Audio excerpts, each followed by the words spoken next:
સંઘ પ્રદેશ દમણમાં થોડા દિવસ અગાઉ 2 કંપનીઓમાંથી થયેલી લાખોની કોપરના વાયરોની લૂંટના ગુનાનો ભેદ આખરે ઉકેલાયો છે. દમણ પોલીસે ગણતરીના દિવસોમાં જ લાખોની કોપરની લૂંટ કરનારા ગેંગના 5 સાગરીતોને દબોચ્યા છે. આરોપીઓ પાસેથી ચોરી કરેલ 5500 કિલોથી વધુ કોપરના વાયરનો જથ્થો કબજે કરવામાં સફળતા મળી. કંપનીમાં કામ કરી રહેલા 5 કામદારોને હથિયાર બતાવીને બંધક બનાવી માર મારી એક રૂમમાં કેદ કરી દેવાયા હતા. ત્યારબાદ ધાડપાડુએ કંપનીમાં તૈયાર પડેલા અને ઉત્પાદન હેઠળના અંદાજિત 17 લાખ રૂપિયાથી વધુની કિંમતના કોપરના વાયરની લૂંટ કરી હતી.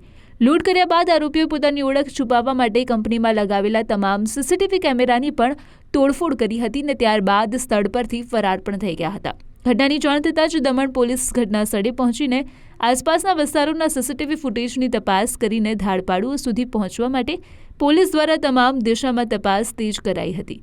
આખરે ગણતરીના દિવસોમાં જ દમણ પોલીસને મોટી સફળતા મળી છે અને લાખો રૂપિયાના કોપરની લૂંટ કરીને ફરાર થઈ જનાર ગેંગના 5 સાગરીતોની ધરપકડ કરી તેમને સળિયા પાછળ ધકેલી દીધા છે.